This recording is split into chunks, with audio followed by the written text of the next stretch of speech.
Yeah, they're muted. Hey Matt, can you grab me the public comments? Yeah, but it's only my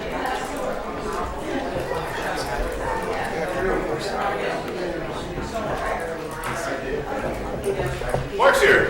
Please start.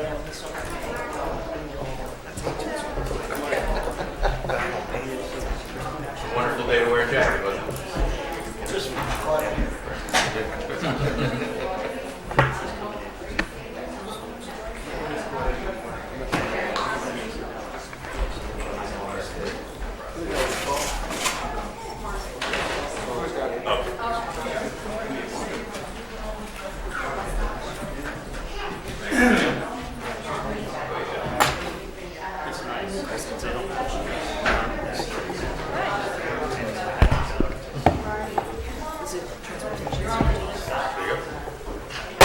Good evening, everybody. Welcome to the August meeting of the Council Rock Board of School Directors. I ask everybody to stand with me and say the pledge. I pledge allegiance To the flag of the United States of America and to the republic for which it stands, one nation, under God, indivisible, with liberty and justice for all. May I have a roll call, please, Madam Secretary?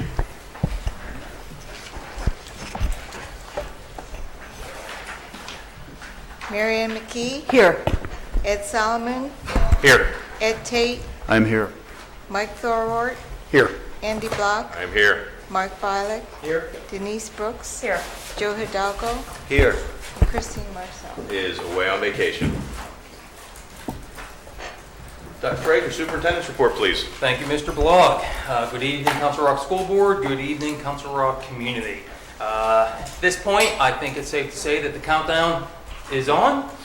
First day of school is quickly approaching. I am excited. I hope some others are as well. First day of school for our elementary students, grade 7 and grade 9 students will be Tuesday, September 3rd. And then for all students K-12, the next day, Wednesday, September 4th, will be your first day. We are certainly ready for a fantastic opening of the school year. We cannot wait to see all of our staff back next week and, of course, our students the week after. And this week here that we're in, we've had the pleasure of welcoming 70 new hires to our team through our induction program that we've held over the past 3 days. Of those 70, we have 48 professional staff hires and we have 22 support staff hires. So it's a big group. I will tell you that I am very impressed by what I've seen from those folks and excited to have them as part of our team. And I should thank Mr. Block, Ms. McKee, and Dr. Thorwart for coming out at various times over these past 3 days as well. I know that's awfully hard to do, impossible for many of you to do, so I thought that was really outstanding. I do want to remind all elementary families that our elementary schools will be holding a meet and greet, open house kind of event next Thursday, August 29th. Each school's specific times have already been communicated by the school's principal. I certainly hope that many of you are able to attend that event next Thursday. You have a chance to interact with the staff as they will be back by then, all the teachers, etc., and also build that wonderful sense of what is an elementary school community. Switching gears a bit, you may have seen over the summer that a law was passed in Harrisburg allowing school districts to apply for and then potentially offer what they're calling flexible instructional days. These would be for up to 5 days when schools are closed that basically would allow students to complete work at home when we have inclement weather. I want to tell you and announce that in Council Rock, we will not be applying for any of these flexible instructional days for the upcoming school year. When this law was first passed, I was kind of excited about it. I was optimistic and hopeful for it. We did hold a handful of meetings this summer, association leadership, both teachers and support staff, and then PDE, the Pennsylvania Department of Education, put out guidance to school districts. And a couple aspects of that guidance, in my opinion, was very problematic. One of them was around the need for every single IEP team in the school district to meet before you could use one of these days. And the other is that health services would still need to be provided to students. And certainly not of the mindset to put our nurses out on roads when we're in the middle of a snowstorm or an ice storm. So a couple logistics that ended up being deal breakers, at least for us, at least for this year. I don't think we're alone in making this decision. Virtually, if not every Bucks County School District, I believe, has made the same decision as us, and we will learn more as we go through this upcoming year, reassess, and make a new decision for the following school year. And last from me, I do want to make a note that we have flip-flopped the timing of the Facilities and Finance Committee meetings in September. So Finance will now be held on Thursday, September 5th, and Facilities will now be held on Thursday, September 12th. Those changes have been reflected for the past couple of days on our website, but want to make sure that we are getting that message out as much as possible. At that September 5th Finance Committee meeting, a discussion will be held regarding the Financial Advisory Committee that is currently being formed. This topic actually was originally on the agenda for this evening, but I must acknowledge that I allowed us administratively to get a bit out over our skis throughout this process, so we decided to pull back on the process a little bit, level set, make sure that the configuration of the committee is just what we want, make sure the size of the committee is just what we want, make sure that we're matching up expertise that aligns from individuals with our needs as a school district. So to be continued, and specifically to be continued at the September 5th meeting of the Finance Committee. Looking forward to it. That ends my report. Thank you, Dr. Frazier, and good luck to you and the entire team on the start of school, especially the new folks. They looked great today, a lot of energy. The only folks out there who said looking forward to getting back to school. Ms. Aronson, welcome. Is there a solicitor's report? We have no report this evening other than what was already submitted to the board. Excellent. All right, so we'll move to our first round of public comment. For the first time in a while, we've got a list of names. So I'll call you to the podium if you just state your name, where you're from. You've got 3 minutes. I'll give you the kind of high sign at 2:45 so you can wrap it up. And if we could start with Stacy Van Zandt, please.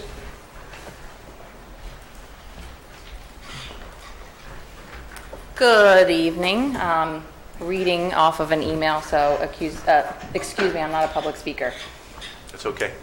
I want to talk about my concerns over the changes to the bus stops within the school district. A letter was sent out in the spring of 2019 notifying parents about the changes made to school stops and how they would affect the middle and high school levels. There was no mention of the elementary school. This letter was again sent out by student Susan Grady on Tuesday. Yet again, it fails to mention the changes and how this would affect elementary school students. After speaking with dozens of concerned elementary parents, the agreement is that the vast majority of these changes make no sense geographically. Most of the bus stops were simply eliminated. Derek Platt from the Transportation Office told me these changes were made to decrease the walking distance for our upper level students in centralized stops. He said they were not and could not think of present students, instead had to think ahead 5 to 10 years down the road. He said that these changes were a good thing as they would place students at the same bus stop throughout their school career. Elementary school students would walk to the same bus stop now as they would when they did in middle school. I can tell you, as the mother of a soon-to-be third grader and 2 first graders, I really don't care where my kid is going to be walking in 6 years. He'll be a middle schooler then. Most neighborhood roads in this district do not have sidewalks. This forces our kids to walk in the street. Add in bad weather, rain, snow piles, parked cars, shrubbery, speeding, running stop signs. This is a safety nightmare, and quite frankly, I'm alarmed. Some buses have been moved to the main road leading into the neighborhood, as mine has. Many have been moved to the busiest intersection in the neighborhood, as mine has. Some have been moved to intersections where the stop sign is obstructed by shrubs, leaving parents and children no view of the potential threat they could face. I talked to Matt Adams again today. He provided me some additional information. First off, he agrees that the letter overlooked and miscommunicated how these changes would affect our elementary school students. He said the letter was written before he took this position, and looking back, it could have been communicated better. He said that the goal was to standardize and centralize the stops. By standardize, he means make the stops the same for when they go to middle school and high school. He also means primarily to standardize for substitute drivers. Make it easier for substitute drivers to be assigned to a route. More of a chance they would know it from driving it in the middle school and high school. I quite frankly don't care in that sense about making their drive easier when it affects the safety of my kids. My boys, their bus stop increases in distance for 280% further than they have to walk. It is the first stop sign on the main road into my neighborhood. 22 kids plus parents standing in the road is a nightmare. It's an accident waiting to happen. I'm asking for safe and reliable transportation for my children. I'm asking that you guys not realize that my 7-year-old should be expected to walk the same distance and to the same bus stop as my neighbor's 17-year-old. I'm asking to reconsider these stops. I'm asking to at least put a quarter of the time that was put into redistricting into these stops. If you can predict a huge change in where our students are living in 5 to 10 years, then why aren't we better off addressing it then? Thank you. Thank you.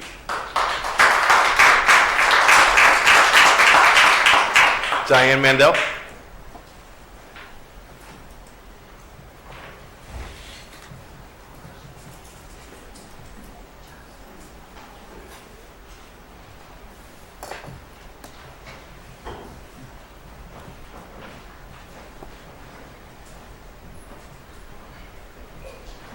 And I love the assistant Alana Mandel. Okay, right here, honey. Okay. Okay, so, first off, I have to say, I love our Council Rock community. I love our district. I love our teachers. I love our administrators. I love our bus drivers, okay? Everyone who makes up this community, and we're really happy to be here. Go ahead. So, we were at the bus stop at Karen and Lempa Road. Over here. Our bus stop was eliminated. We did a test walk to our new stop. It took about 10 minutes walking an average pace. The average 6-year-old walks 1.8 miles per hour, slower if she has little legs. And any parent or educator can tell you that at this age, a 10-minute walk can very easily turn into a much longer walk. So it's not really a scenario that can be measured by distance, the distance by looking at a map. Okay, next page. For every single step that I take, Alana has to take 2.5. It's not reasonable to ask a kindergartner or a first grader to meet the same expectations as a middle schooler or a high schooler. They should not be asked to meet the same standards. Our test walk took place on a beautiful day. We had no inclement weather, and we didn't drag a backpack with us. So please keep those variables in mind when asking, elementary students to walk a little further. Her backpack weighs 7.5 pounds on an average day. That's not taking a library book or any, extra project materials. Okay. Some kindergartners are also, she's not a kindergartner anymore, but some of those are still phasing out naps for the first time in their lives. And we're asking them to make these walks, then expecting them to stay focused and learn in their classroom. We were told when we called that the stops were excessive and were on every corner, which is definitely not the case in our neighborhood. It seems like our neighborhood was affected pretty badly. In our neighborhood, a road is easily a half a mile from end to end, so those corners are nowhere near each other. So I think we need to understand the geography and the layout of our neighborhoods and our communities. There we go. Also, our neighborhood has no sidewalks. The children stand in the street. They walk as cars go by them, so those shorter distances were always beneficial in keeping our children safe. We also have in Council Rock, we have our Safe Stop, which actually focuses on our kindergartners and first graders. It shows that this district does believe that our youngest require extra attention and consideration, and I think these should be applied to bus stops as well. Our stop at Karen and Limpa was completely eliminated. We had 15 students who used it, and it obviously served a purpose. It was a large stop. Now we have to walk pretty much 2 to 3 times the distance. Yeah, we're well over 3 minutes. Okay, thank you. Thank you.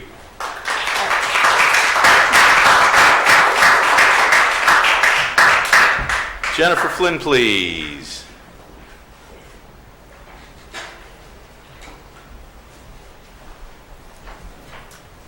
Thank you. So I'm also concerned about the bus stop changes. My daughter, too, was at the Karen and Lempa bus stop. She is now required to walk about 3 times the distance to her new bus stop. But what's concerning to me was that these changes were not communicated to the parents. Vague communications were sent out without the details and the impact to the parents and to the students. It didn't describe what research and analysis went into it, on the effect on the kids, the neighborhoods that had no sidewalks. So really, I think in the future, and really with this scenario, if we can understand the analysis and the assumptions and the research that went into it, we can really understand a lot better why these decisions were made. But you are asking our children to walk significant distances to get to school every morning. Thank you. Thank you.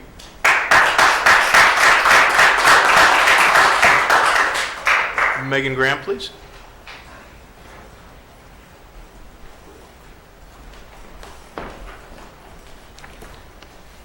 Hi, everyone. My name is Megan Graham. I have 3 children in the district, a 10-year-old, an 8-year-old, and a 6-year-old going into kindergarten.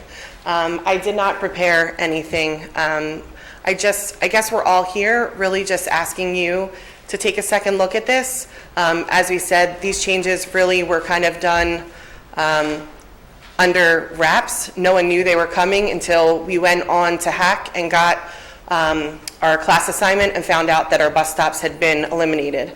I could sit here and tell you that I want my old bus stop back because it was awesome and it was close.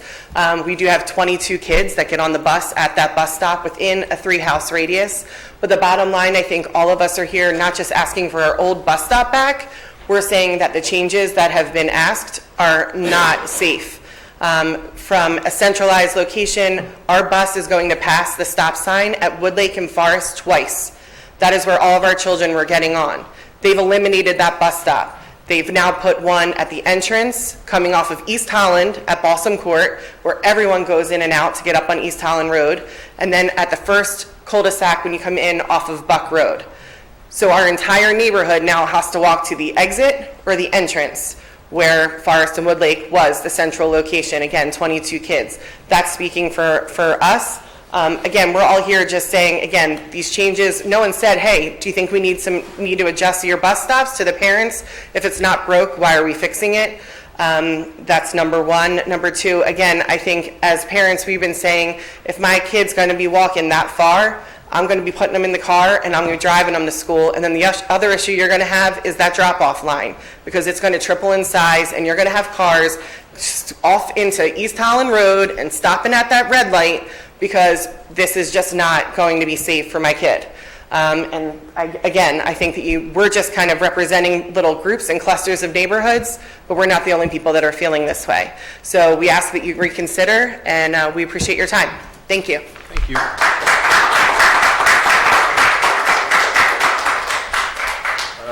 Katie Sheehy, sorry. It's the one downside to this job. Nobody gets it right. I too just want to reiterate that I feel like the elementary school students did not get taken into consideration enough in the changing of the bus stops. Again, our bus stop is at the entrance and exits of our neighborhood, where it's busiest, especially in the morning when everyone's trying to get to work and rushing, and and no sidewalks and further. And like Megan said, I would probably just opt to drive my kid to school at this point, because I don't feel it's safe for my kindergartner to walk to either the entrance or one of the entrances of our neighborhood to wait for a school bus. I too would just like you to take into consideration the elementary school kids, not just the older kids, because the older kids, fine. When my kids are in junior high, I don't have a problem them waiting at those corners. But when they're this young, it's an issue. And I just like you guys to reconsider and take another look at where you're asking elementary school students to stand and wait for school buses. Thank you. Thank you, Ms. Sheehy.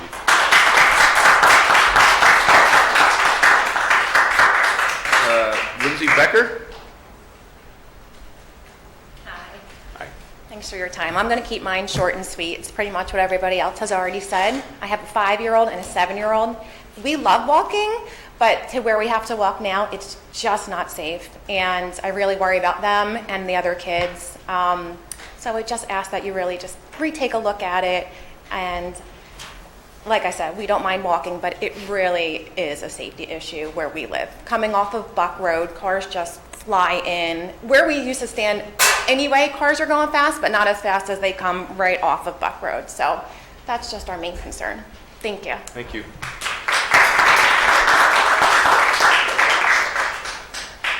And Missy Payne, did I get that right? Hello. I just wanted to come tonight and just voice some concerns. I'm kind of piggybacking off of everybody else, what they said. My concern is the bus stops. It's also that, you know, when I called transportation to voice my concerns and I submitted the dispute to the bus stop, I was told that my children who are entering 4th and 6th grade can walk to the bus stop on their own. Which is not visible from my home, and I almost feel like my parenting rights were taken from me.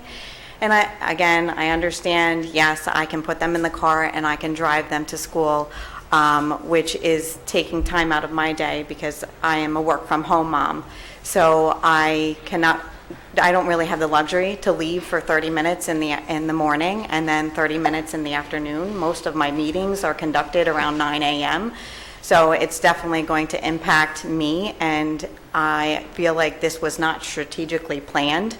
It was something that was thrown at everybody, and a prime example of that was some of the children who were coming from one family. One child was at one bus stop and another child was at an opposite bus stop. So that's just a prime example that this really wasn't strategically planned. And I also have to say that if this is going to be the result of this, if there aren't going to be changes made, then I will also be in that car rider line. Because the bus stop where they have designated my children to stand, first of all, is a very short street. It only has one house on both sides of it, which would cause the bus to take up the majority of the street when they're stopping. So the chances of that bus getting rear-ended, because if you look down the street, it's a line of trees. There's no visibility whatsoever until you actually turn down the street. You can see what's happening there. And I can attest to the fact that I myself have almost rear-ended somebody because there was a landscaping truck that was there, and I almost hit that person.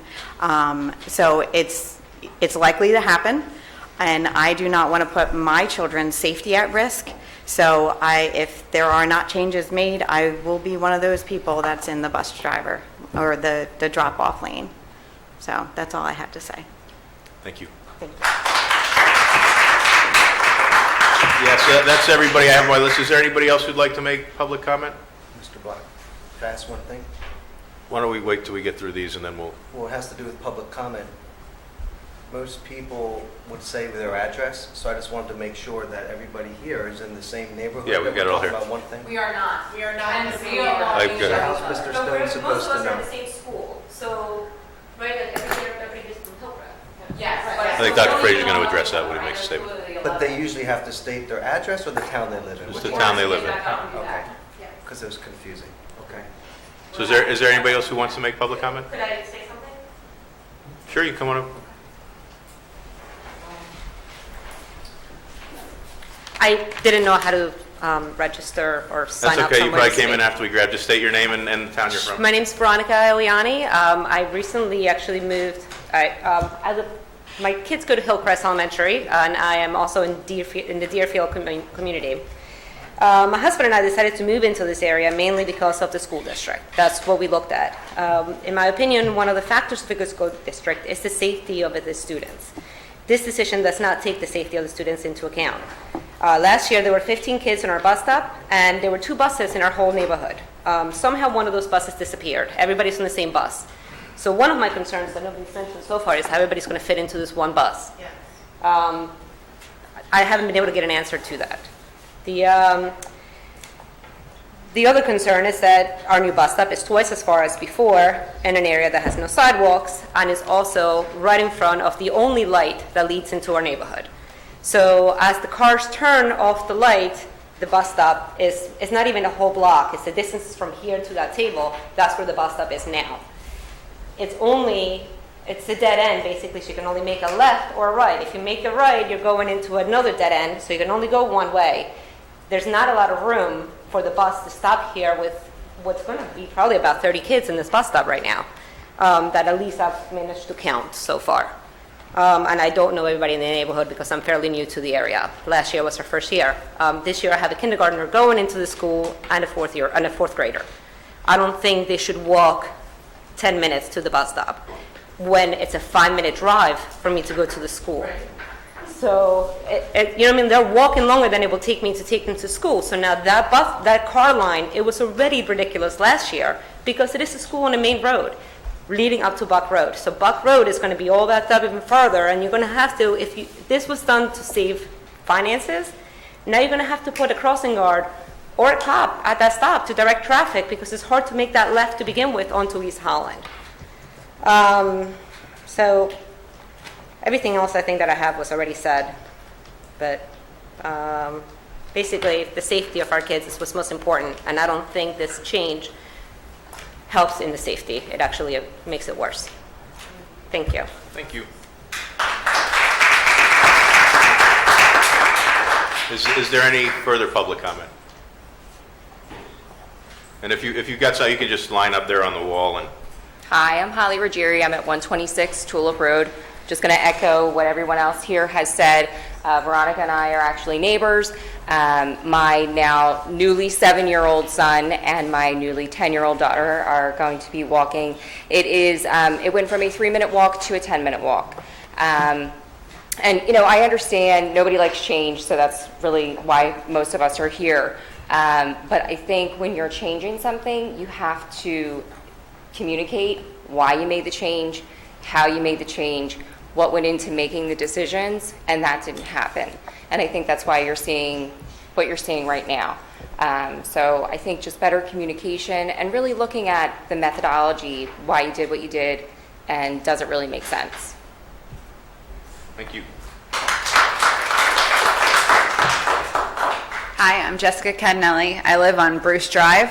Our bus stop used to be at Trailwood Drive and Bruce Drive, which is about halfway down the street. I know that our neighborhood is at the end of the new redistricting at Woodlake, right past Bruce Drive. Kids are going to now go to Holland Elementary. But our bus stop on Monday was still the same as it was last year, and when I signed on today, it is now at the end of my street. It's not that far, but it is different, and that road tends to be where the people are speeding the most, whereas where it was right at an intersection where the people had to stop, and at the other intersection, they're no longer going to have to stop. So I am a little concerned about my first grader, and like everyone else has said, there's no sidewalks in my neighborhood. Thank you. Thank you. Good evening. My name is Scott Heaney. I reside in Bensalem. I'm a school bus driver from the Chamonix School District. I've been that for 12 years, and for 20 years before that, I was a truck driver. I have 2.5 million miles, never charged with an accident. Safety is everything. We're talking about elementary school students. They're walking down the street. Something blows out of their hand. You think they're going to take the time to look for traffic? No, they're running right out in there. Meanwhile, Debbie's come down the street texting her friends about the boys she met last night. You know, that could be a terrible scene. You know, safety is everything. Always has been, and even including the bus drivers. I don't know who's making these decisions, whether it's First Student or Council Rock, but I know you guys can convince the people who's making the decision to change it. I mean, this is big stuff. Kids could just walk down 50 yards to the neighbor's driveway, stand in the driveway. They can't walk in the grass because it could be wet or snow covered, but walking out in that street, you're asking for big problems. And I would wish that you would reconsider. I have 3 grandchildren that attend these schools. So please help the kids out. Thank you.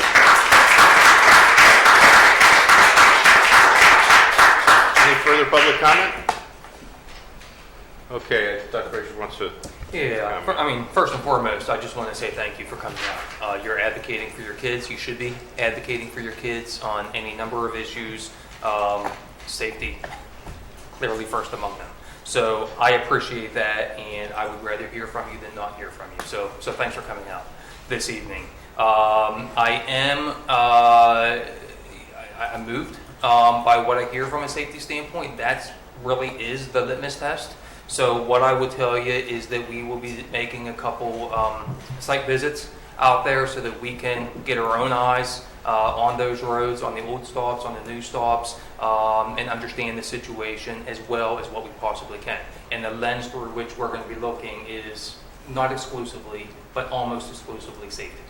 So I thank you again for making that your primary theme of your comments. Also want to comment that I think we need to take a look, based on your comments, at our communication around this. So we will do that, and also a bit of the customer service that we provided or haven't provided, as well as perhaps we could have. So we will take an honest look at all of this. Can't guarantee anything, can't promise you anything other than, whatever the decision is to stay as is or to make a change. There will be a why to it, there will be a rationale to it, and it will be inclusive of all students, both those 5 years from now and today's. Today's students do matter, for sure. So I pledge to you that we will go through that process, that we will communicate to you. We do have the folks who are on our list anyway. Certainly it's easy enough to look up addresses in our database, in our system. So we will then be able to communicate accordingly. Before the school, will you have a decision before the school starts? I can't promise you that, but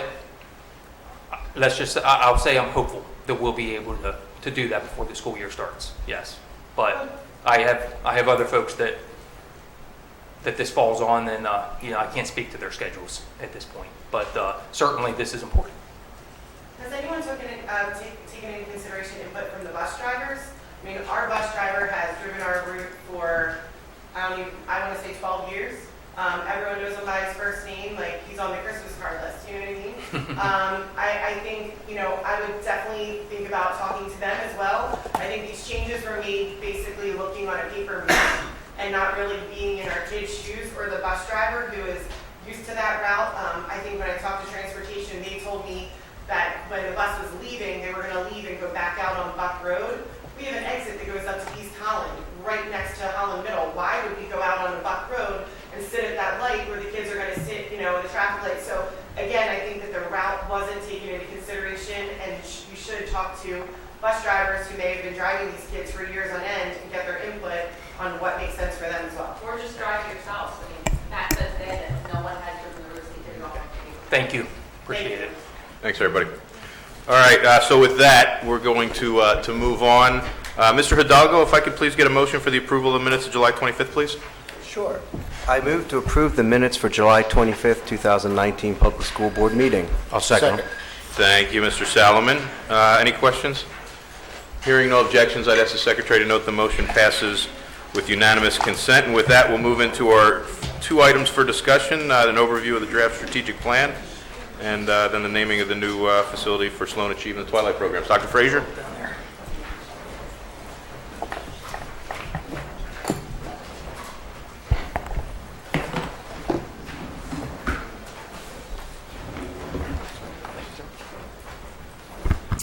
Silly me, I thought they were all here to hear about the strategic plan.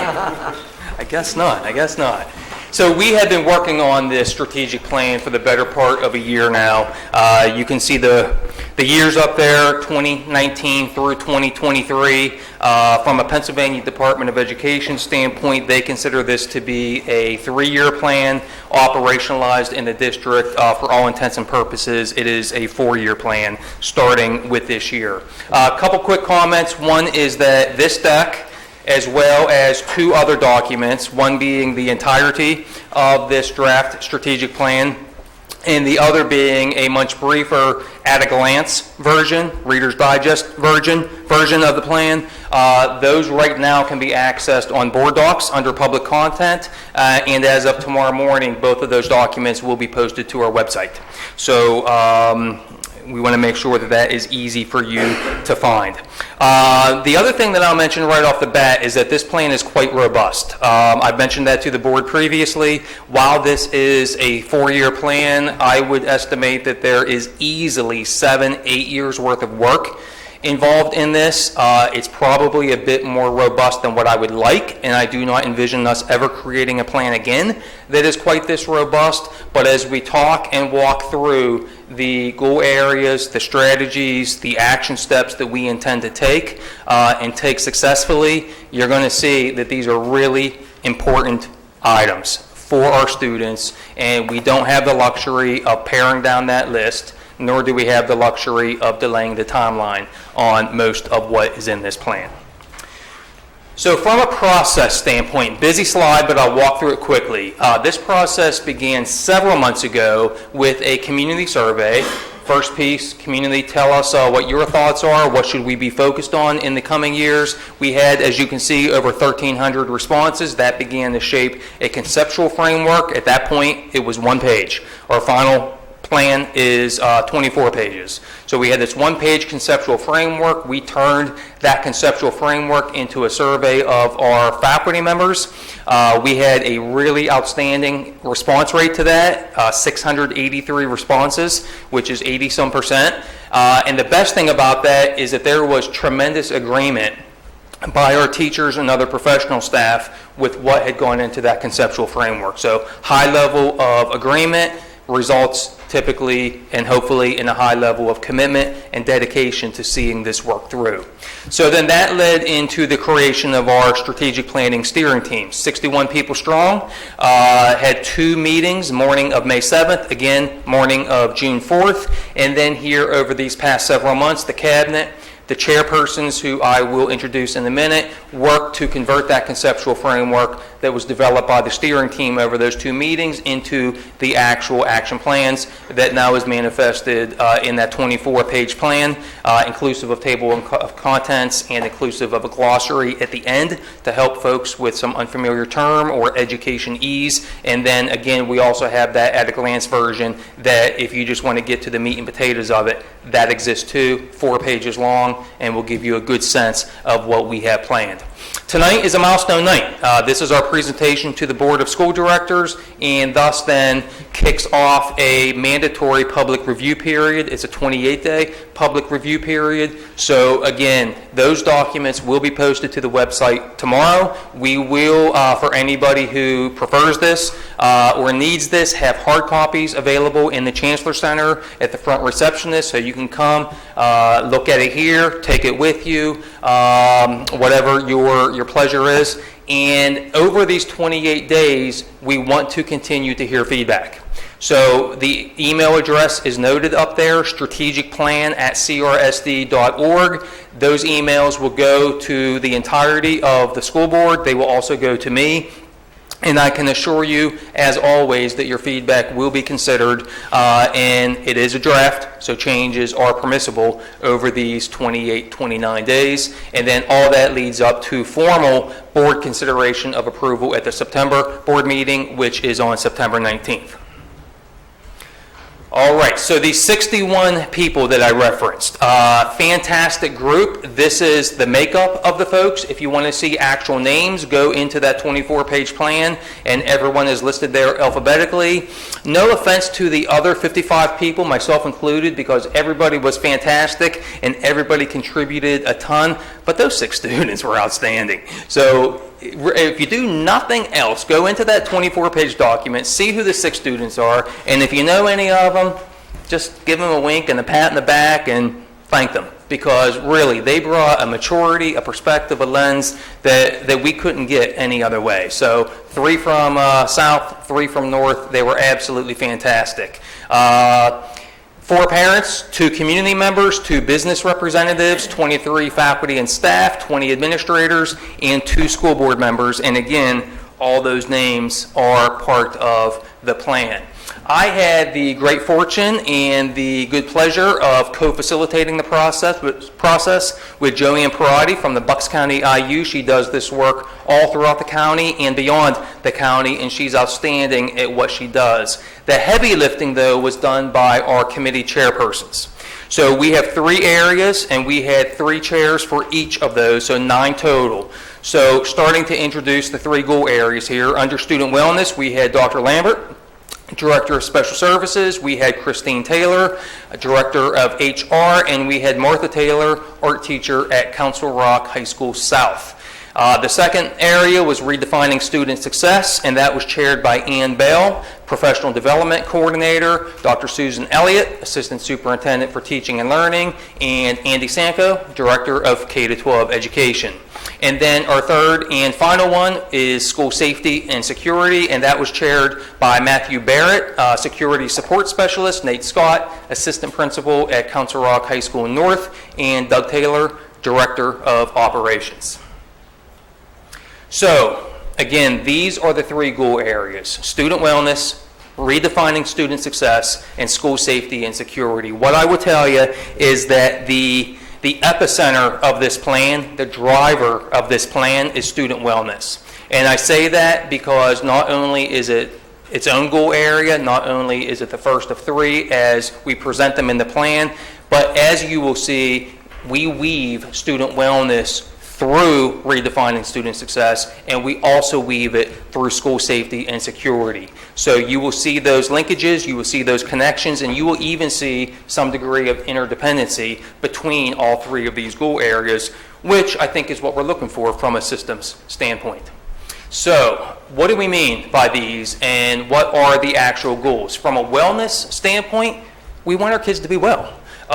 We want to make sure that we have the right people in place, programs, practices in place to promote, develop, nourish the social emotional development of our students. The reality, unfortunately, is that kids today, and this is unfortunately proven time after time after time, are dealing with more stress, more anxiety, more depression, even suicidal ideation than ever before. And we have to be responsive to that, and we will be responsive to that. The second goal area here, redefining student success. We have, as a school district, a well-deserved, rich history, tremendous tradition of academic accomplishments. That's important. That will still be important. That will also always be important. What we also want to be important are these more holistic indicators of student success, probably non-academic in nature. How do we know that our students are well? How do we determine that? What are the look-fors? What are the data points? What's the anecdotal information? We want to embed and build that into our culture, and we want to measure that. There's a school of thought that I understand from a naysayer point of view could be out there saying, hey, by focusing so much on student wellness, we're going to take away from student success. I strongly suggest just the opposite. I really feel passionate and just with the core of who I am, that when you have a student who's feeling anxious, who's feeling stressed, depressed, maybe even worse, you put that schoolwork in front of them, it's hard to focus. I mean, this is just a hierarchy of needs. This is Abraham Maslow, and meeting those basic needs first before you're able to tend to that schoolwork, that academic arena that's in front of you. If we are successful within that first goal area, and we're alleviating all those issues, all those hindrances, all those stumbling blocks, then I strongly contend that our students will end up being more successful than if we don't. School safety and security is goal number 3, fairly obvious, tremendously important. Both proactive measures, reactive measures, so anyone and everyone, students, parents, and anyone else who visits our schools are always kept safe. Now, digging a little deeper into these 3 goals. Student wellness, again, focused on mental health, social emotional learning. We want our students to be mentally healthy, we want them to be emotionally healthy, and we also want them to be physically healthy. So you see the emphasis there on nutrition, fitness, tobacco, vaping, drug and alcohol education, suicide prevention and intervention programming and practices. I don't think anyone likes being forced or, sort of needing to put something like that into our strategic plan, but we have to. So I'll share a couple stats with you to explain why. And this is actually from an article that I just read last week in the Times. Between 2009 and 2017, rates of depression rose by over 60% among those aged 14 to 17, and those rates of depression rose by 47% among 12 and 13-year-olds. Even more alarming, the number of children and teenagers who were seen in emergency rooms with suicidal thoughts or having attempted suicide doubled between 2007 and 2015. So we cannot bury our heads in the sand over this. We will not bury our heads in the sand over this. We will do this work. We will do this work well. We will partner with families. We will partner with community agencies. And together, I am sure that we can achieve great success in that realm. Diversity and inclusion is another prominent piece of student wellness. We've come a long way in that arena, and yet we have, I think, probably even longer to go in that arena, and we look forward to that work. We will be studying school start times. The research on adolescent sleep impact on the brain is fairly convincing and overwhelming. That's not going to be the question before us. The question is one of logistics and finances, and we will be doing that work and resulting in a decision about a potential change there, as well as potential implementation of a revised high school master schedule. Right now, our students each year have 6 opportunities to take courses. Given that we have 5 cores, with world language being a core, health and phys ed requirements, our students really don't have many opportunities to explore interests, aspirations, passions of theirs, and we would like to afford them those opportunities. So we're looking at a schedule that would provide 8 opportunities each year, and again, logistics and finances will be part of the considerations with that line item. Redefining student success. So again, here you'll see how wellness weaves through. The idea here, again, is to identify not only the academic measures, but also the non-academic measures that really are hallmarks of student success. They serve as guideposts for what we want to be true about our students. So we'll be creating a couple documents. One of them is a profile of a graduate. What is it that we want to be true of every single Council Rock student who graduates?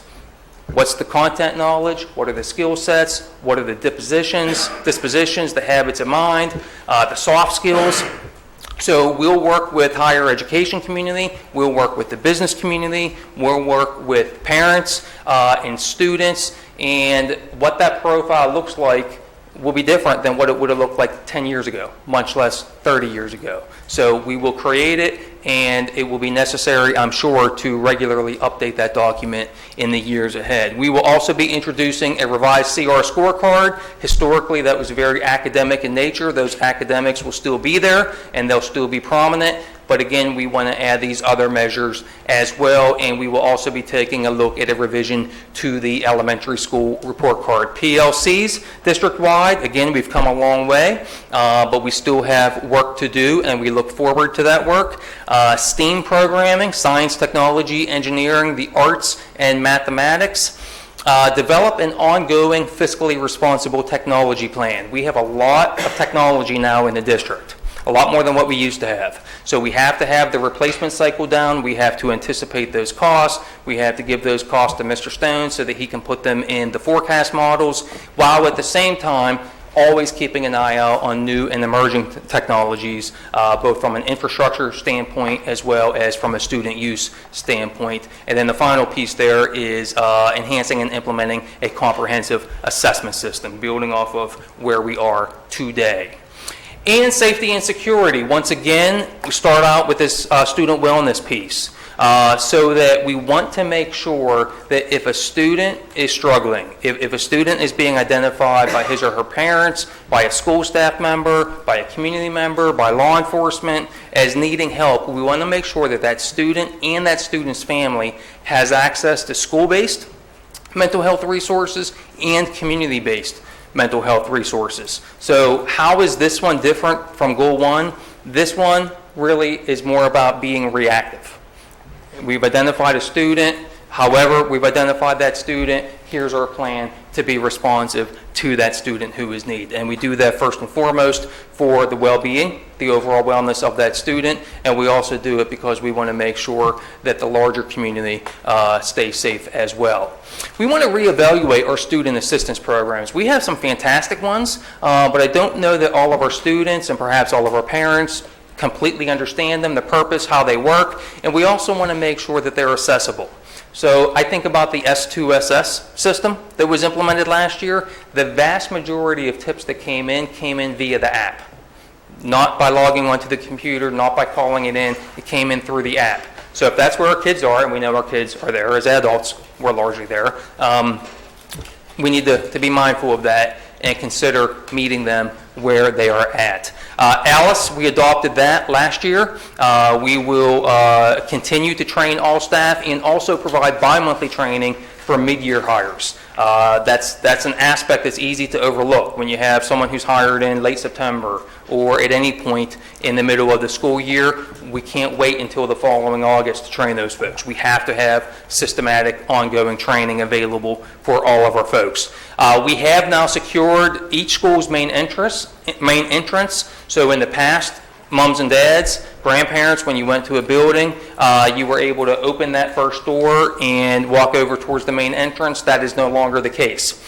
So now what we have is a system where one of our nice folks inside will be able to see you, they'll be able to communicate with you, and once they know that you're safe to let in, all they have to do is hit a button that buzzes you open, and then you'll be able to come in as you always have. But we want to add that additional layer of protection and security and hardening to our schools right out front. We've also enhanced classroom door locks to make it much easier. These are in our older schools so that we don't have to go outside to lock the door, and we can do so much more efficiently. And when you're in a crisis situation, seconds matter.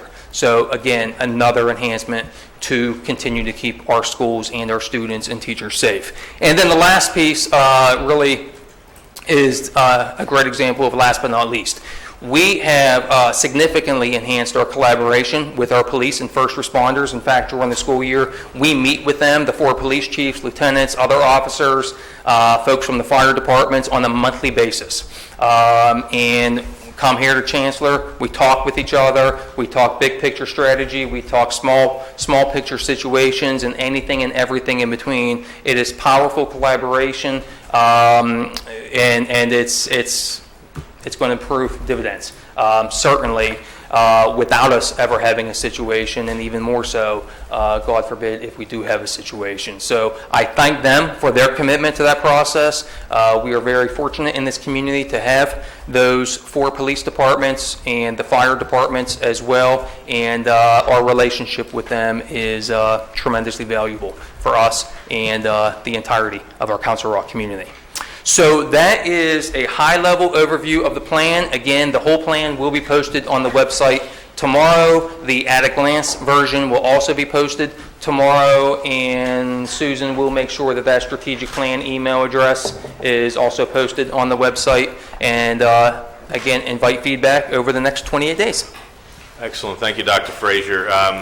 Just a tremendous amount of work. The board's been pretty close to it, so I'm not sure how much discussion there will be tonight, but it's an exercise we have to go through, but you know, in my experience, I've never seen it done to this level of detail, and I think it really positions us well for the future. So I'm really proud of the group, the diversity of the group, and the group that did the work, and look forward to get a chance to vote on it next week. Are there any questions or any comments? I'll just segue in. You didn't just check a box. You took a leap with this and made it something real, which was kind of nice to see. Yeah. Ms. Brooks? I'd just like to say I am so proud of this work. I'm proud of everybody that's involved. I'm proud as a board member that we've articulated this and are demonstrating to our community this, what our real concerns are. It's real work. This is not a fluff piece. This is not like we need to do a comprehensive plan. Let's just check the box and say we did it. There are certain themes in there that are passion issues for me that I've been hoping to see real progress on for a long time, most notably school start times. So I just want to say thank you. It is exciting to see that some really important, meaningful work is going to be done on issues that we all agree are so critically important for our kids. Thank you, Ms. Brooks. Want to just keep going around the table? There's not much more I can say. Really great work, and it is meaningful. You need a roadmap for what we're trying to get done, and I appreciate all the work that was put into it. It is much different than what we've seen before, and it's wonderful. Thank you. Agreed. Just want to echo my thanks and congratulations on the good work, and so pleased to see that this is so reflective of Council Rock priorities, values, what our community is committed to. So thank you. Thank you to everybody, the whole committee, 60-some people getting together to put this plan together. And Dr. Fraser, I know you put your heart into it. I trust what you're doing is good stuff. And just wanted to focus, when it talks about drugs, to make sure that we focus really on the opioid crisis that's going on too, and start here at the school level to address that, because that's a really huge concern. We're laser in on that. Absolutely. Okay? Thanks. I'll just quickly commend everybody who was involved in the process. Thank you for your efforts, and especially the parents and the students who volunteered their time, and our two board colleagues, Denise Brooks and Andy Block, who put in time to work on this. There's a good video that you probably have seen that Dr. Fraser and Susan O'Grady put together that goes over a lot of this. And, it does, as has been said, go a long way beyond what is required by the state. And I think it's a good roadmap for the future. That's a great. Where can that be found if somebody wants to go watch that? Is that on the website? Either on the district YouTube channel or right on the front face of the website. Excellent. Yeah, go check that out. That was a great piece. Hopefully we do more of that and we get all you guys interviewed and out there. Who's next? Mr. Salmon. Yeah, congratulations to everyone. Obviously, when I first joined the board, I thought the biggest thing for me was looking at the future of our buildings and the work that Doug Taylor's folks do. And it's nice to now have, something that marries that. We talk about communications tonight. This is a great opportunity for the parents and our families and Council Rock to know the future, where we're heading, and they're aboard for the ride. It's important that we have a long-term plan. Congratulations, great work. All right, any other questions or comments? This is the first time we've been in the room in a while when it's starting to get dark outside. These lights are starting to feel a little weird. All right, so with that, we'll move to our next discussion item. Dr. Fraser, is this one yours as well? Yeah, I'll start it anyway. Okay. And I'll be, I think, relatively brief. So we are, as I think our community knows, I hope the community knows, in the process of design phase, approval phase for a new build for our Sloan, Twilight, and Achieve program. So we are looking to build a new facility on the former Richboro Middle School campus. And so what we need is a name for that building. So we've, as a cabinet team, floated a couple of different possibilities, and we resumed that conversation this morning. So I think we have a recommendation. Don't take it as anything more than a light recommendation, which we certainly is the board's. But we had talked about the idea of a star center, with that S being for Sloan, T for Twilight, A for Achieve, R for at Richboro. And then there was some concern about, is this Council Rock branded? So what we came up with this morning is Council Rock Star Center. That hit a couple nerves, a couple chords in the cabinet room anyway. So we'll put that out to you for your discussion. Oh, in a good way. Yeah, absolutely. Absolutely. Council Rock Star Center. That can start the conversation. Anybody want to start? Yeah, I've expressed my support for that name previously, and I like it, and I think people should understand exactly what the new center will entail. And for a lot of people, there's not a great deal of familiarity, I think, necessarily with Sloan and Achieve, and so I think it's a good move. Ms. Brooks, you have a comment? I love it. I think it's great. It captures the essence of what the building is. It's warm. It's welcoming. I think it's a great name. I like it, but I just want to raise one question. What if we were to add another program in the foreseeable future? How would that work into that type of thing? And Mrs. Marcel's not here. I know that was her concern as well. Yeah. We talked about that a little bit, and Chuck, you can jump in here as well. And Chuck was the brainchild behind most, if not. Did you actually? Do you mind if I just take a shot at that, because I think it's a little bigger. So we've talked about naming facilities in the past before. So I see this as kind of a bigger thing. We have the ability to name anything we want, whether it's for financial reasons or for changes in programs. I think there's folks in this board, me included, that think that we could go back to talking about naming policy, or some that might be more comfortable around that. But my point is, the board can make could make an adjustment to anything. This is more functional in nature as we get out of the gates, to me. And should there be a change in programming, or somebody wants to come in and give us $1 million, or we want to recognize something, we have the ability to do that at any time, I think. So We do. Yeah. And the change in programming piece, I mean, Chuck made the comment this morning in cabinet that probably better coming from him, but it was to the essence of, hey, it's like, what a wonderful artifact from what was, right? So we've had these programs in place for years, and so as we look ahead 25 years in the future, the programs aren't exactly the same. We still have that story to tell, and that story reaches into the tradition of Council Rock. I can't say it any better than that. My comment was just that, that's what history is made of. Where did the name Newtown come from? So 40 years down the road, when people say, where did Star come from? We can go back to the origins of the program. Hey, Chuck, thanks for naming a building. Good job. I really like that. Acronyms are great. And you said it's functional, gets us out of the gates. Go for it. I think it's very good. I just don't want to see Ted Sloan's legacy get lost in this. He was very special to this district, to a lot of kids. It's certainly while I was in high school, I know he was someone who a lot of kids leaned on. So I hope that he's recognized somehow in the school and doesn't just become the S in the acronym. I think it's wonderful, right? I think it's good that we included the Sloan name and every other name, but I just, maybe there's some kind of recognition within the school, and if we have to raise money to do it, I'm certainly happy to help to do that. Actually, it would be nice to have some kind of recognition of what each one of those letters in the acronym means inside the school, so that you can talk about the programs easily and talk about who it's named after in the case of the Sloan. I mean, I could talk with Doug. We could certainly probably do some signs inside the building, but we will still refer to the program as the Sloan program, Sure. the Chief program, the Twilight program. That's the name of the building. Right. Because what happens now is everyone refers to the whole building as the Sloan building, which was not the intent originally. I understand. Yeah.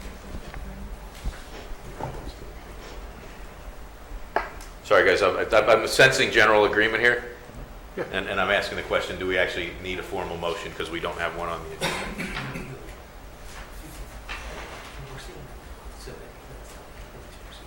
Okay, and you want to come back, put it on the next agenda? Okay, all right, so are there any objections to the name? Let me ask that. I didn't talk, but I'm the wrong guy to ask You're about going like naming this, conventions, so you're fine. Yeah. And personally, I love it. I kind of like the in front of it, the Council Rock Star Center, but it's really up to you guys. So what we'll do is we'll craft a motion to come back at the next board meeting to do that. In the meantime, you guys can kind of get on with the work around that plan. Just logistics here, Doug. Does that give you enough time? Or Yeah, that's why I was saying, Doug, he can start doing that, knowing that there's support from the board. all right. We'll make it formal, just so we have it documented for the next meeting. That was my only concern. With the on the front? Everybody okay with the? I don't know. We do have a doesn't facility. matter. We have a facilities meeting in between, so we can kind of hash these things out if we need to.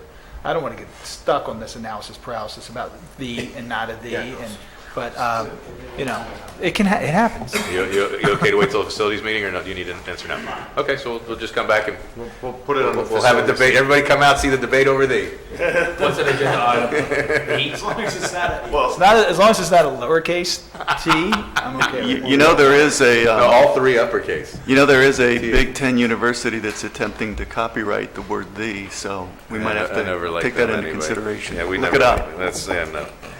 Okay, excellent. Good discussion. So with that, we'll go to the Education Committee. Ms. McKee? Thank you, Mr. Block. I have no report as we did not meet in July, but our next Education Committee meeting will be on September 26th. So now I'd like to go on to move approval of consent agenda items B through E as contained in the attachments to this agenda. Second. Thank you, Mr. Hidalgo. Any questions or comments? Hearing none, I'd like the Secretary to note the motion passes with unanimous consent.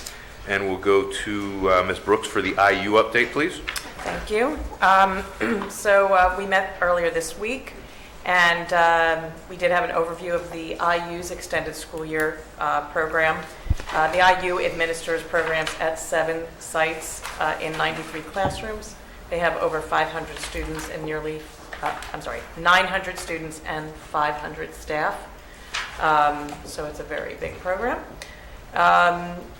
The IU reported on the Bucks County Vaping Awareness Forum that was held on June 20th, very much aligned with our strategic plan and the things that we talk about. So school representatives from all of the Bucks County districts came together to talk about prevention, education, policy, and all the issues that surround this epidemic that is occurring in our schools. We talked about the results of the 2017 Pennsylvania Youth Survey, where 1 in 15 middle school students and 1 in 4 high school students reported that they had vaped at least once in the last 30 days. That's a crazy statistic, I'm just going to say. 1 in 15 middle school students and 25% of the high school. So anyway, clearly this is a tremendous interest to the Bucks County schools, and just an example of the great work of the IU to bring the districts together on these important issues, to be informed and work together to help solve this. At a recent, I don't even actually remember what meeting it was, we talked about the IU's mobile Fab Lab. Was that the last academic standards meeting? June, yes. In June. Okay. And so that's about to be unveiled. It's making its first stop at an elementary school in the Penridge School District on September 23rd. And as a reminder, the mobile lab is a platform for learning and innovation and a place to play, create, and invent things through project-based hands-on STEAM education. The IU has worked to design a curriculum that includes coding and digital fabrication. And all this school year, the mobile Fab Lab will spend 1 week at a Bucks County school, and it will visit every school district in Bucks County. I did not find out the particulars, so I don't know if you know that yet. So hopefully there will be many visits. There is no, they did say that they had more requests than they could honor, so not every school is going to get hit, but every school district will get visits, so hopefully we'll get a bunch. And interestingly, on the weekends and in the summer, the lab will be used for student programs at regional homeless shelters and at STEAM and STEM summer camps. So they're getting a lot of play there. Not really an IU service, but we did talk that the 211 phone service was launched in Bucks County. So residents who need help for anything from financial assistance to mental health and substance abuse counseling can find it by calling 211. It's a free 24/7 phone number that connects callers to health and human services organizations. 211 is funded by the United Way and receives no federal money. But Bucks is among the last communities in the country to get this service. We said that 94% of the country and 97% of Pennsylvania had access to 211. So now we're joining the club. Just last week, Governor Wolf held a press conference at a middle school in Allentown and proposed a major overhaul to Pennsylvania's charter schools. He called the state's 22-year-old charter school law flawed, outdated, and one of the worst in the nation. He's instructed PDE to develop new regulations that would allow districts to limit student enrollment at charter schools that do not provide high-quality education and to boost oversight of charter school management. Governor Wolf did acknowledge that there are charter schools that do a good job, but that's not a universal, and the particular concern is for cyber charter schools. He also noted that there was an independent study released by Stanford University's Center for Research on Education Outcomes. And so Stanford University had a specific shout out identifying Pennsylvania as having overwhelmingly negative results for online charter schools. So we'll see what happens. And then I just wanted to tell you that we talked about at the end of June, there were 2 laws that were passed that impact schools, both around school safety and security. Senate Bill 621 amends the school code to clarify that school entities can decide if their police and resource officers, which includes security guards and independent contractors, can carry firearms. So the legislation establishes specific training requirements that would be involved for personnel and background checks, but this broadens the abilities for school districts to make those kinds of decisions. And then also, Senate Bill 144 is about trauma-informed education training, which establishes requirements for schools to recognize the signs and impact of trauma in students and how to provide support to them. The law requires training on different approaches, and that training includes school directors along with teachers and other school staff. So this training is going to help people recognize the signs of trauma in students, but also recognize the impact of secondary trauma on our school employees in helping students. So school directors will be required to have 1 hour of training on this subject. More to come on how that will be administered. And then just on a social note, the IU has a golf classic at the Doylestown Country Club on Monday, October 21st, and an indoor craft fair at the IU building on Saturday, October 26th. Thank you, Ms. Brooks. And I understand that Ms. McKee will be giving the MBIT update this evening? Yes, thank you, Mr. Block. The MBIT committees met on August 6th and the Executive Council on August 12th. And if we failed to do so previously, I want to welcome and acknowledge Dr. Frazier, who will be our Superintendent of Record for this year. Happy to do it. Great. So as you've all been anxiously awaiting to hear an update on the lintel project at MBIT, I'm being facetious. There is an obvious immediate need to address the lintels there. There is some urgency around this project. The facility manager discussed bid documents with us in committee, and the council was in agreement to advertise the bids for the lintel remediation. The estimated work will cost, an estimate only, $450,000, with Council Rock's share being $144,000. And there is an agenda item tonight to seek approval to fund that lintel work because MBIT needs that commitment in order to go out to bid and obtain firm numbers. In addition, there was a facility condition assessment.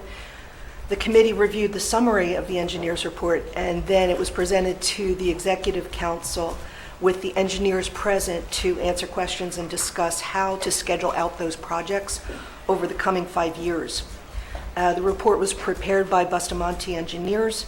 It provides an assessment of the facilities at present and then identifies approximately $6.9 million as needed to address various failing systems and site components such as the facade, roofing, interior systems, mechanical systems, HVAC, electrical systems, and various other items.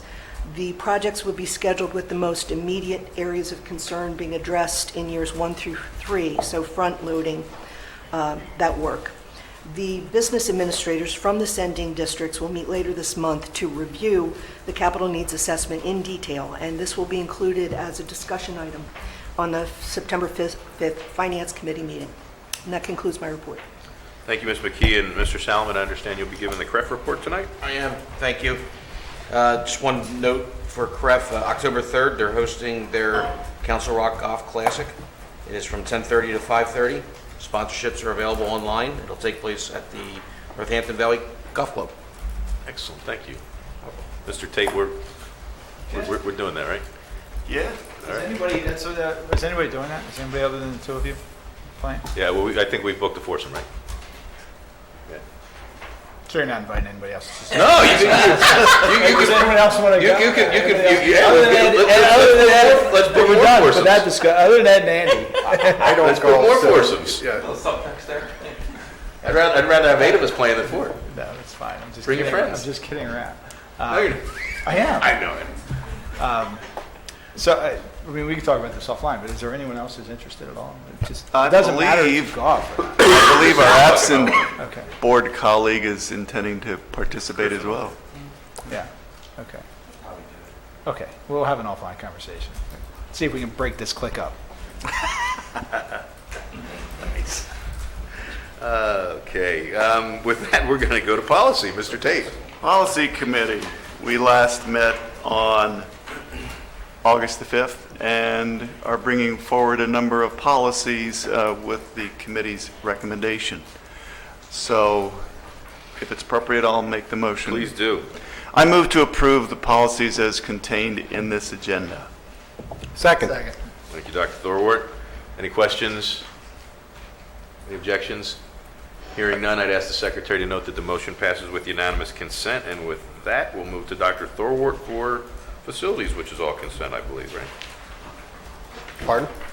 I said I believe it's all consent, isn't it? It is all consent. Excellent. I'll just make a note that the August 1st meeting was our first meeting since Google Hangouts was removed by Google, so we had some recording issues with the meeting. Anyone that wants to see what was talked about, Doug's presentation is extensive and available online. The majority of the discussion was around our facilities improvement programs. We're moving forward with the construction at Wrightstown, wrapping up Holland and Newtown Middle Schools. Rolling Hills is well underway. There was a giant mud puddle the other day when I went by out back. Started Sulfinestone, and we've already talked about the new Achieve, Sloan, Twilight Building, and Turf Field. So anyone that wants to look, I would advise you go to Doug's presentation. Doug, do you want to add anything to that? All right. With that, I move to approve items B through C as contained in the attachments to this agenda. Second. Mr. Bialik, thank you. Any questions? Any objections? Hearing none, I'd like the secretary to note the motion passes with unanimous consent, and we'll go to the Finance Committee meeting. Mr. Mr. Bialik. All right, just a second. I'm making sure I put this golf outing on my calendar, so It's October 3rd. I see. It's a Thursday. You guys are golf outing. You're writing in there, Thursday. not with Andy, too? No, absolutely. Northampton Valley Country Club. Not Andy and Ed. Yeah. Not the one in Doylestown, that's a different thing. Listen, we just didn't want to slow you down there. Okay. So we held our Finance Committee a couple weeks ago, and it was a pretty full agenda for the amount of time we had. You have some items in front of you. One thing I do want to talk, well, let me read the motion first. I move to approve items B through G as contained in the attachments to this agenda. Second. Mr. Tate, thank you. One of the items, item F, is the authorization of a one-time operating transfer to the food service fund. So this is for the free and reduced lunches for the high school level, right? So this was mentioned at the committee, but I think it's worth mentioning again. Here we are moving, Bill, can you tell me how much we're moving here? $140,519.27. Thank you for that. So that's to cover the kids that can't afford to pay or need help paying for their lunches. And there's been some discussion in the past about whether this is something we should do or not. And this was an easy discussion this time. I think everyone feels that, well, we'll find out in a minute, but I think everybody feels that this is something we should do to give our kids the basic needs and, you know, the warm, safe, and dry, and that includes not being hungry during school. And it's important. We don't just, so the public knows, we have decided not to be on the federal free and reduced lunch program for high school because of the restrictions. So we have to supplement it, we being the taxpayers in Council Rock. And I think it's a good thing to do, and I hope that everyone agrees. So I just wanted to bring that to light. But it has been talked about quite a bit. It's not something that we took lightly. Okay? Thanks, glad you called that out, Mr. Bialik. Can I just ask, Bill, if you know, last year, I think the cost was more substantial. maybe double. So we talked about improving it last year, talking with the food services.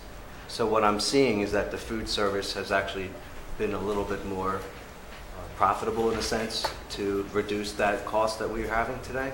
We're doing our best in that regard, but I'll point out that last year's action was to cover 2 years' worth of costs. So that was about $255,000 last year, but it covered 17, 18, as well as 16, 17. This is just a one year request. We had to catch up last year. Thank you. Any other questions or comments? My concern with that, Phil, is yes, we should do it, but in the middle school and the elementary school, it's constrained to a federal lunch. And should we be doing that at the high schools as well? And would that reduce our bill here to something versus a la carte or whatever we do now? So I'm not unsupportive of doing it, but I think longer term and looking at it, that's always been my goal. Any objections?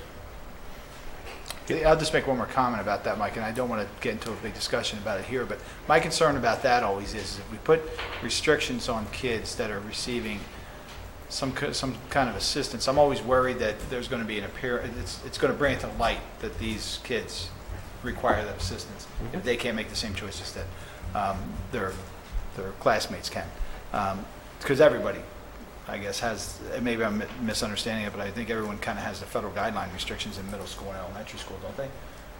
Whether on the free and reduced lunch or not. No, it's different. So it's different if you're on free and reduced lunch in elementary school and middle school?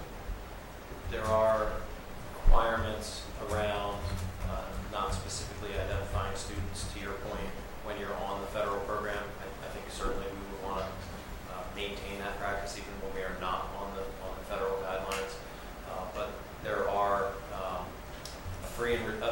a meal is comprised of a certain nutritional characteristics.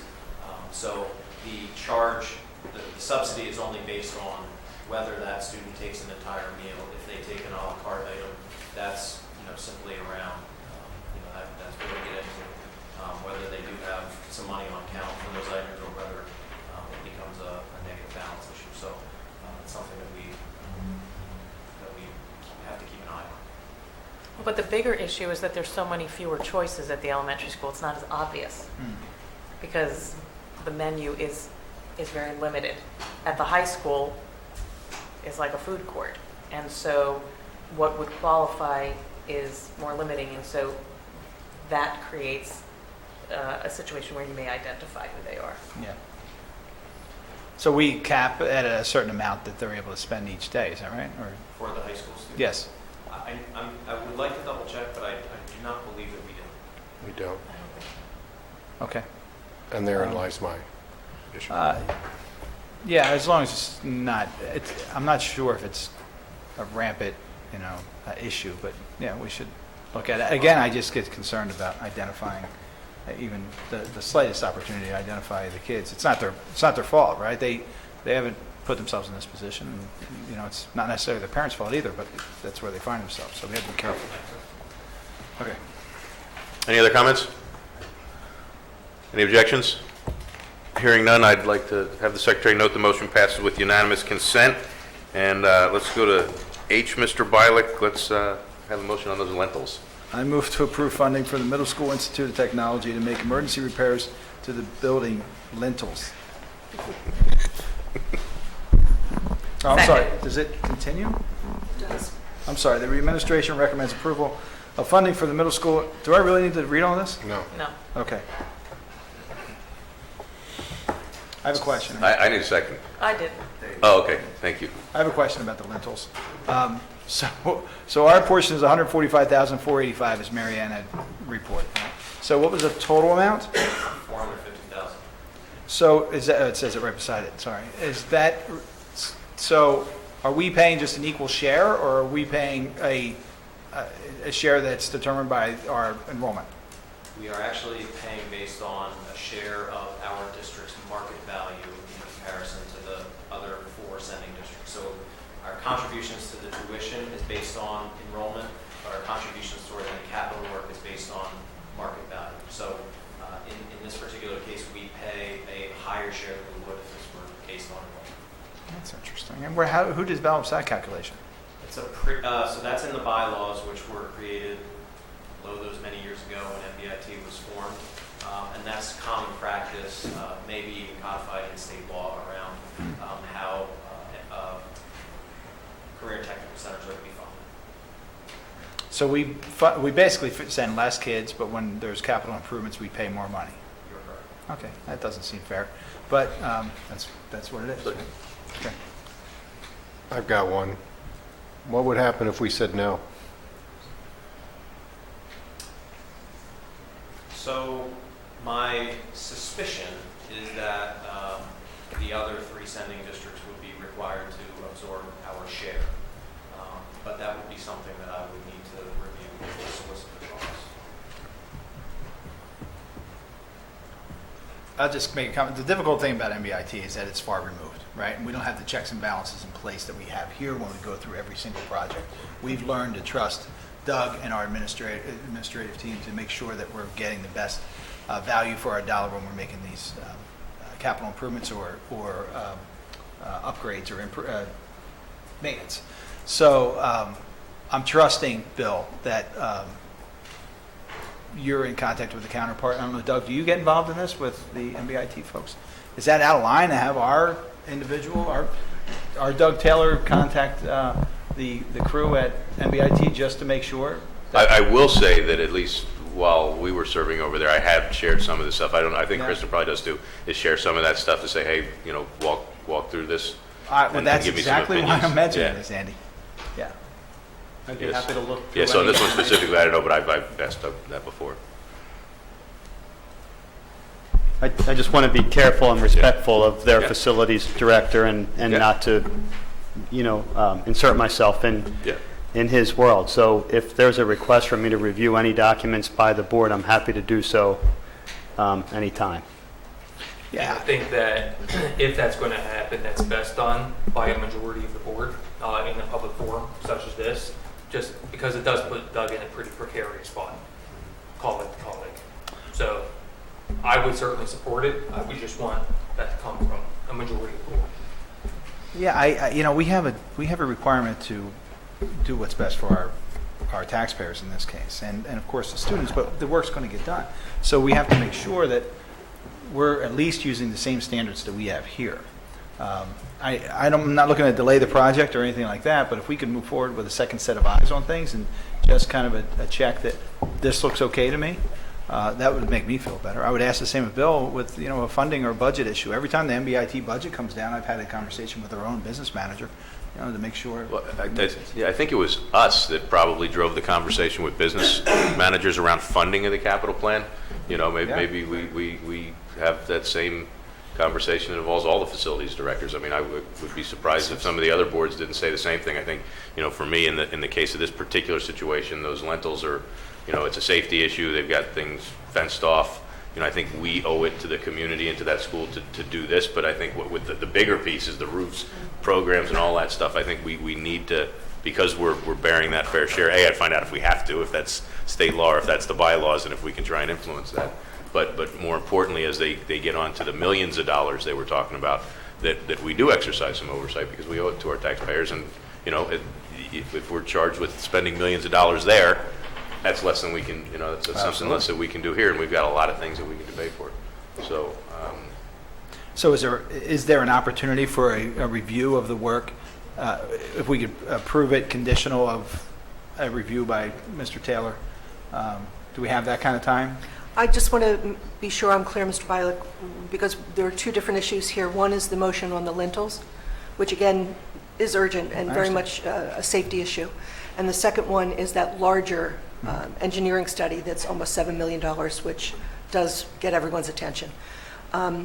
There is a complete report that I thought we had forwarded, that Mrs. Marcel or myself had forwarded to, okay. And I'd be very happy to share that with Mr. Taylor if that would address your issue of having another set of eyes on that. It might, just so it's not a Council Rock thing, it might be for you and Ms. Marcel to have a conversation with Kathy about them either coming out here and talking to us, or I think it'd be better if they approached all the sending districts as part of just, just like our administration engages us in a big plan, they should engage their stakeholders, starting with the administrations to do that. So that, this, I don't have a personal problem voting on this one, but, moving forward, I would see if you guys could facilitate something like that and let them know that this board's not going to be prepared to, or I shouldn't say, some members of this board aren't going to be prepared to vote on that until we have that kind of collaboration and confidence. Absolutely. And if I could just add one other point to that overall study for 5 years out, it has been emphasized by colleagues on MBI team, Mrs. Marcel, myself, that what we're looking for is safety, not so much cosmetics, but what we need to do to make those buildings safe and functional. That's really the priority going forward. So I do believe that the proposal by Bustamante is really addressing issues that are structural and very much in need of remediation within the next 1 to 5 years. But I will certainly share the feedback from this board with MBIT Executive Council. And I could add that a few months back, I did sit with Kathy and her facilities team to review the plan that we have in place and how they may benefit by a plan similar to that. So that did take place. So can we make this approval contingent on Doug's review, or do we have time to do that? Aaron, is that something we can add to this? You can modify the motion, I believe. Is there broad interest in doing that, or before we do it? I'm happy to modify the motion to see if there's interest in it. So it would be a motion to amend. Well, you'd have to table this motion first, right, and then write a new one? Or does he have a motion to amend It and would then be see a if he gets a secondary second? motion, so it would be a motion to amend the current motion, so then if that carries. So so regarding the lintels, because I understand that this is pressing, what is the timeline? And Doug, is it reasonable for you to review the project in a reasonable amount of time to not delay this project that has to get done? I can certainly take a look at the general scope of work and comment on it. As far as the detailed engineering and things like that, certainly I would not. And again, if I may just interject, we're talking about voting to approve monies so that it can go out to bid. Okay? No one's been contracted to do the actual work. So I think what we might be asking Mr. Taylor to do is to review the bid materials. I mean, that's where it's at right now. Nothing's been approved in terms of the actual work on the lintels. This is to approve the money so that it can be put out to bid. But so I hear what you're saying, but the motion reads, funding for the Middle School Institute of Technology to make emergency repairs for the building lintels. It doesn't talk about just putting money out to bid or getting out to bid. So if that is certainly coming back to us, I'm happy to wait. If the direction we're taking is that, okay, we're just allowing this to go out to bid, then it's going to come back to us for another vote, that gives Doug time to have a review of things. And by the way, I think that all the sending districts should get involved, but I really don't care if it's just a Council Rock thing. I think it would be more effective if it was every school, but I want to have the same level of confidence sending 100, whether it's 145,000 or our portion of $7 million out of our taxpayers' pockets to another school. I understand it's part of us, but having our own experts looking at it. So I think why don't we go around the board, see where everybody else stands on this? But can we get an answer to that first part before we go around the board? Because are we approving for the job to be done, or are we approving it to go out to bid? We are approving a commitment of funds estimated to be about that $145,000. So they will go out to bid, obtain firm numbers, and then report back to us what our contribution will be. So the board would be committing to funding the project. Up to that 10% threshold on the money that you... Yes. So my recommendation would be, it's obviously difficult to move that we're approving a commitment without a precise dollar amount because it's a chicken and egg situation. Sure.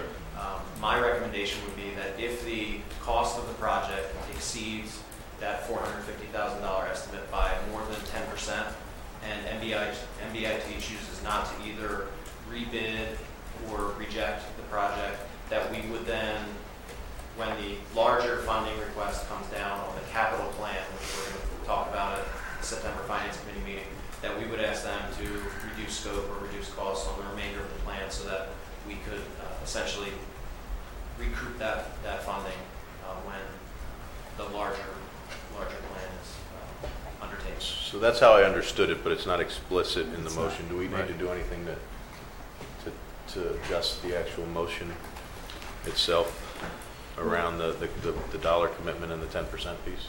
I think Mr. Stone's terms there were different than as stated in the motion, so. Yeah, so it's not my recommendation that the board moves, that the board approves a stipulated commitment. My recommendation is that the board approves a commitment and that we adjust course when we have the larger funding request that will come in the next several months.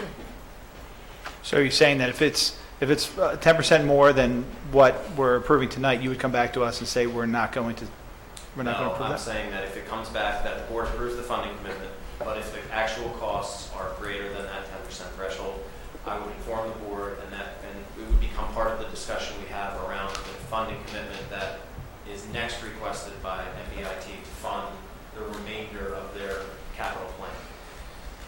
And our share of that would be like $2.25 million. Correct. Correct. 1/3 of the entire budget. Well, for me, on this motion, I will not vote to support it. I think that it's too committed to something that we really don't know what the cost is going to be. We don't really know the, I don't want to say the quality of work, but we don't have the same screening processes that we have here to make sure that the work is cost efficient and up to our standards. So for me, I'm not going to be supporting this motion. Any other comments? I just had a question. When you said that per capita or capital valuation versus student enrollment, what was the difference? So our contribution for capital costs is around 30%. If you'll give me just a moment, I can find that number. 32.33. $7 million will also be based on Yes, it's capital expense. So that's bylaws, it's already opens up a big can of worms. Yeah, it's just unfortunate. So we got to, I think Mark's point is we have to have as much scrutiny as we can possibly get in this position. So, any other comments? I'm going to go to a roll call then, please. Okay. So which motion do The motion as it stands. As it stands? Yep.